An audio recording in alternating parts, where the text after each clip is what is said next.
তেনেহ'লে নাটকখনত কি হ'ব? ডাইলগে মাতিব নোৱাৰিব। তেতিয়া দৰ্শকে গালি পাৰিব, নহয় জানো?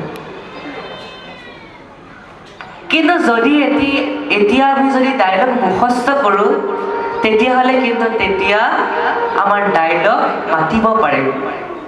ঠিক সেইদৰে এতিয়া আমি ডাইলগটো মুখস্থ কৰিব লাগিব। কি বুলি? কৃষ্ণ হৰি ৰাম নাম। তেতিয়া আমি মৃত্যুৰ বেলাত কৃষ্ণ হৰি ৰাম নাম ডাইলগটো মাতি দিম আৰু আমি পৰম গতি লাভ কৰিম। আচলতে আমাৰ মৃত্যুৰ বেলাত কৈছে যে কৃষ্ণ এবাৰ নাম ল'লেই বোলে আমি পৰম গতি পাম। কৃষ্ণ এবাৰ নামটো উচ্চাৰণ কৰি, নহয় জানো প্ৰভু? আৰু যদি কৈছে যদি এবাৰ উচ্চাৰণ